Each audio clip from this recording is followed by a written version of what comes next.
This is KymB reporting from the weed capital of the world, New York City. Thank you so much for joining me in 2025 Highest in the Room, sponsored by CMB, Cannabis Means Business, formerly the CWCB Expo. And I am your roving reporter, KymB. And today I have a dear friend, Patty Roe from Michigan. So we're going to get some insights and some delicious dirt on the cannabis industry from Patty over in Michigan. And you may have heard of her platform called the Pink Sesh because it's kind of viral out there over on Instagram land. You're in the Michigan area, so I would love to know what's kind of hot there. But Hopefully, what will be untrending in the entire market will be everyone undercutting each other. That's always this like looming thing in the industry, and hopefully that we can get rid of that. But as far as like happy, positive things and 2025, what is hot? As far as products and consumers, I feel like Michigan's just getting into bubble hash, weirdly enough, and just like that's one of my favorite things, and it has been forever. And California was right there. But Michigan, I came here during COVID, so 4 years ago, and couldn't find a sativa to save my life, like just all the things. And the market's come a long way. So I'm very happy about that. But I think bubble hash is really big. And then I think just like the brands with authenticity and purpose are starting, like the cream is starting to rise to the top. And some of these more like shallow, I like a good stoner brand with a story, but some people just come out and like have zero to their brand. And I think those are kind of starting to fall by the wayside. So yeah, people are done with the bro brands and the gloss and the fluff. People are yeah, looking for craft, they're looking for quality, and they're looking to relate. They want to relate. They yes, want to be like, oh, this brand is woman owned, or this brand is minority owned, or this brand, started because somebody was sick and, a family member yes. had something similar. I think it's the relatability, and I think it's across the board in all states that have either adult use or medicinal. I think everybody wants something that's more elevated, not just the bro brands and the flashy shit. So It uh helps attract new consumers, because you have to be relatable to other people than like your core little stoner group. no, I agree wholeheartedly, and I'm like that girl who's championing the underdogs, and I'm like, yes, Me the little too. people, push them up, lift them Me up. too. What did you do? So my whole dream was, because it was then and now is now, but then there weren't dispensaries. It was still medical. So my whole dream was to get a recreational dispensary, and it was going to be like of the echelon of Nordstrom. And so while I was going through the process of getting that building, I realized, oh, it would be so cool to start branding it and marketing it. So opened a delivery service. Lux Holistics was my first thing, and I delivered weed at all hours of the day and to moms. Really, what happened is I did that delivery, and 80% of the patients were women, and we did in fact deliver it in little shopping bags with tissue paper, and made it a thing. And what happened is that the license ended up falling through after like a year, and that's when I was like, oh my gosh, like there is no pre-rolls that are marketed or targeted to women. Like they're all ugly. They always look ugly at the end. And so that's when I rolled that into Pink Haze, which was the brand that I launched in California that no longer exists. But How long did you do Pink Haze in Cali? And what do you think the response was to it? so it was such a tough venture because I spent a long time developing like the branding, and I spent like 3 years talking to the cultivation partners I ended up with, and they just ended up not, they did me dirty like everyone does everyone dirty. I'm not special, unfortunately, but it was enough money to, I'm still paying for it, let's just say. Um, so I think that what happened is that I launched during COVID, and that's when I moved to Michigan. So then I was flying back and forth. And who's going to sell that product better than me, right? At the No beginning, one. No no one. one. And so it just really, the odds were against me in so many ways. But I truly think if I hadn't moved from California, I'd still be going for sure. Because I did, even though my cultivation partners can suck a D, they did, I chose them for their art and their, Yeah. their product. So it was good product, and I can sell good product all day long, to the consumers in that type of setting. It is so important, though, that we realize that, you're a successful businesswoman with an immaculate background in business and politics, and, have a really, captured a niche audience in what, at that time, the biggest market of cannabis in the world. And it just goes to show you that no matter what, even if you're doing everything right, it's still really hard to survive. And it's not because of anything. It's just the way that the stars align. And sometimes it's just a full freaking eclipse. Thank you for sharing that, It because is. I think a lot of people really have this pipe dream that, like, oh, I have a good idea, and but like you have to know that it's a long game and there are so many unknowns. Yeah, I know. In coming to Michigan, and letting go of the dream.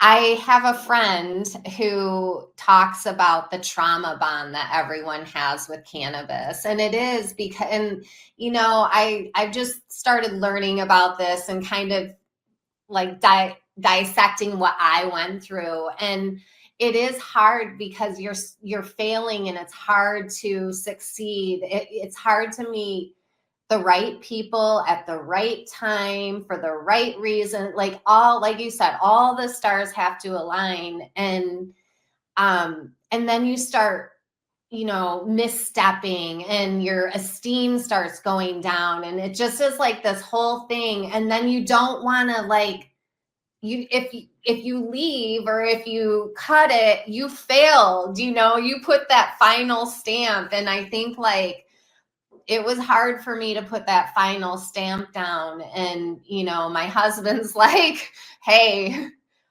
it's just going out, nothing's coming in, and I'm like, I know. And so it's tough for people to realize, like, okay, I gotta cut the umbilical cord there. Yeah, and you know, I've had several businesses, some that have done really well, and even some that I had like a bunch of Pilates studios, and I sold it successfully. However, I didn't get my full pay from it.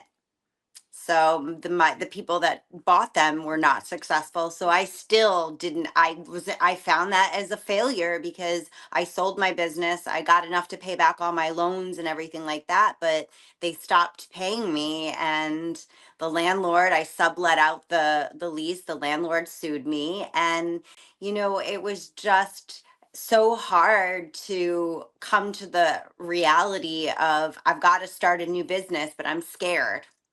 Yes, So, I know. I feel that so hard because I was looking for mentorship with the partners that I did go with, and I really loved them. And so, but now getting away from it and seeing like, well, if we partner, then you have to use this marketing company and you have to use these bros and this bro and these guys in my back pocket. And it just really, it was a lot of people patting each other's pockets, backs. I don't know what was happening on that side, but I still didn't need to happening. rebrand. I didn't need to spend thousands of dollars on any of the services because I had done all that work leading up to that point.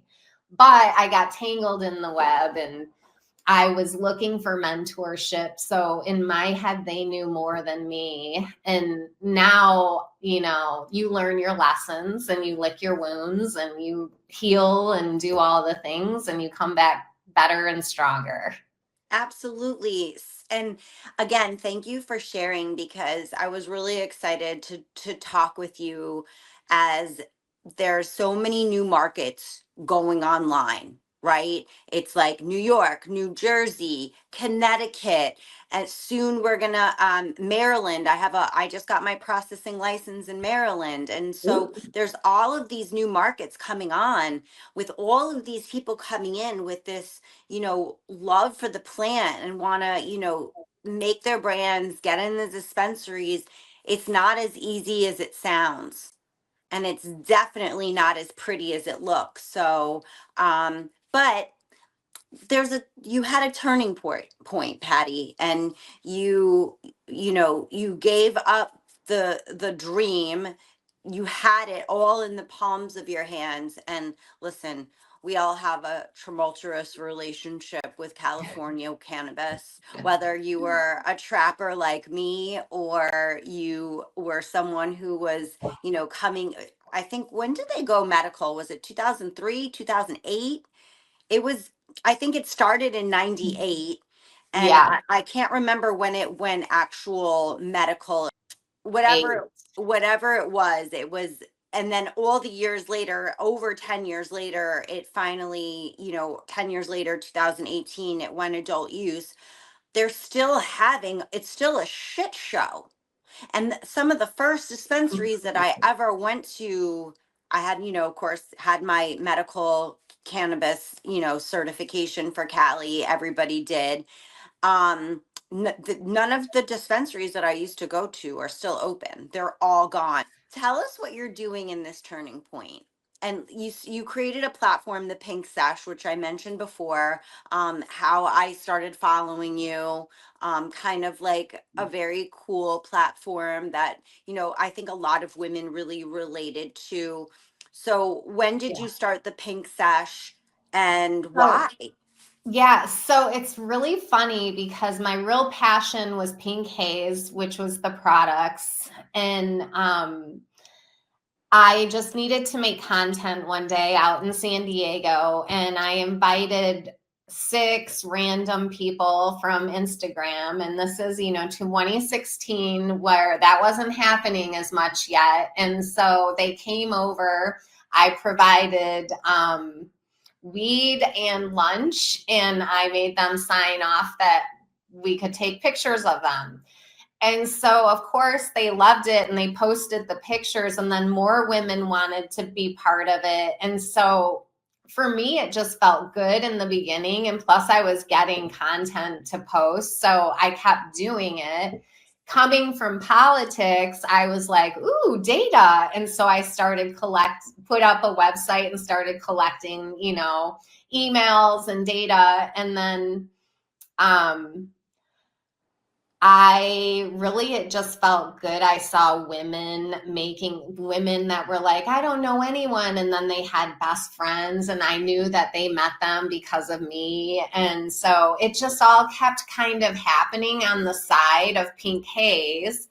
And then when I moved to Michigan, someone reached out and wanted to do a Pink Sesh event. And I was like, sure, let's do it. And so then it started up here, and it started up at a time when I was licking my wounds and trying to figure out the Pink Haze part and putting that to sleep. And believe me, there's legal trauma, the whole nine is all there. So, I was like, it was a 2-year process for me to really get fully okay to where I didn't want to hurt someone or myself, so at that point, while I was going through that, Pink Sesh in Michigan started kind of happening, and really there was no real plan for it. But it was making me feel even better, like as part of the community and not just the leader getting content. And so I started seeing the value of what it was bringing to the table. And then I kind of decided, not to bring Pink Haze to Michigan. I never really found the right scenario that said, yes, you will make money.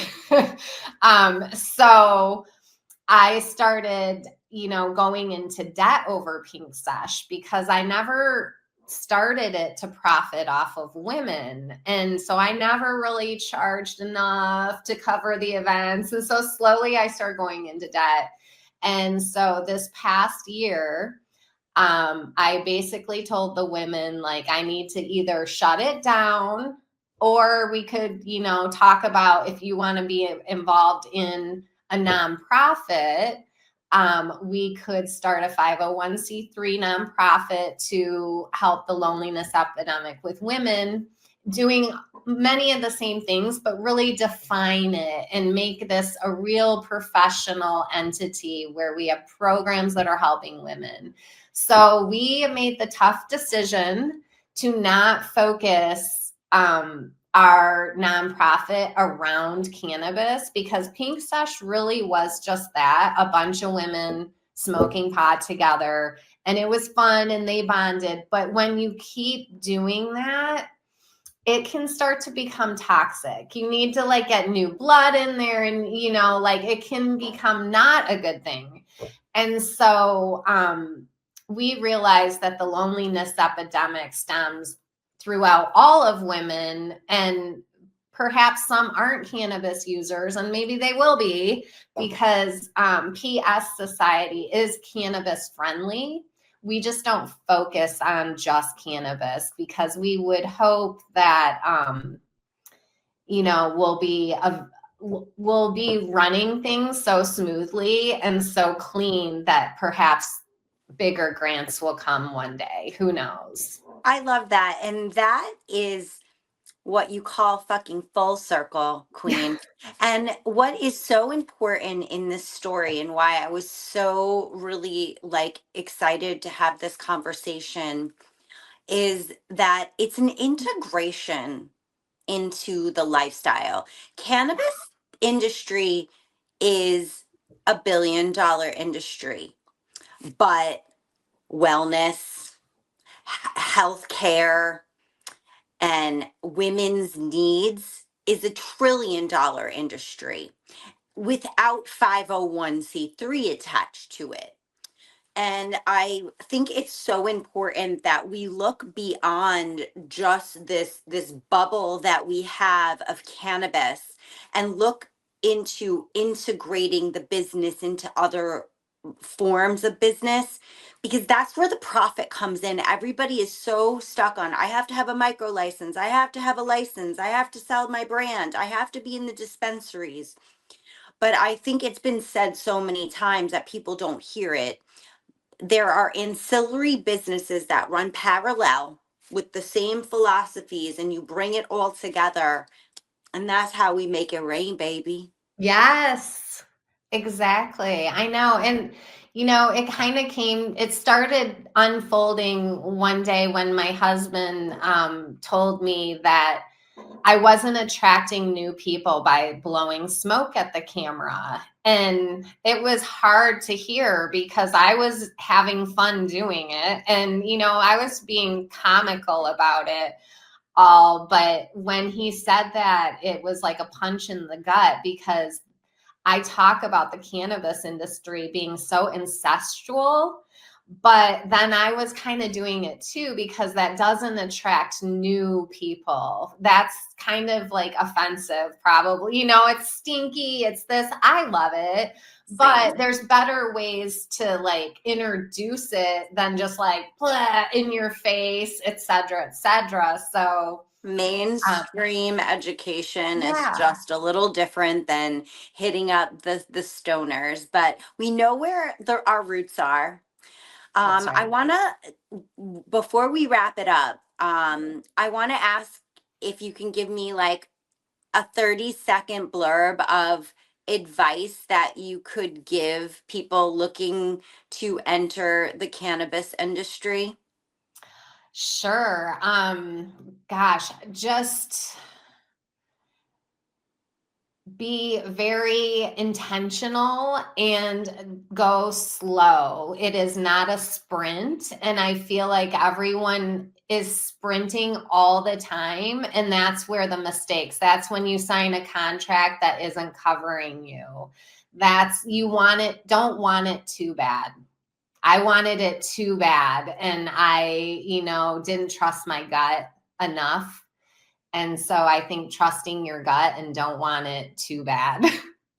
I feel that in my soul, Queen. Thank you Yeah. so much. If people Thank want you. to hit you up or get in touch and follow along with your new venture, where can we find you? Yes, please find us because we have book clubs and events and we have virtual things. So we are on Instagram and most everywhere it is at pssocietyus.org or take off the .org for the social handles. And Got then I'm you. Patty Roe at Patty Roe. Amazing. Yeah. Well, thank you so much for sharing your story. I think there's so many pieces in there that are, really valuable for people to know that it doesn't matter where you come from or what you know or don't know. Being in the cannabis industry is not for the faint of heart, and it doesn't always end with unicorns and fairy tales. So, thank you so much. So guys, thank you so much. 2025, what's hot in cannabis, what's not. It's all coming this year. Check me out at my Instagram at hi, it's KymB. That's KYM. B is in boy, but I'm a girl. This is KymB and Patty Roe, highest in the room, signing off. Bye. Thank you.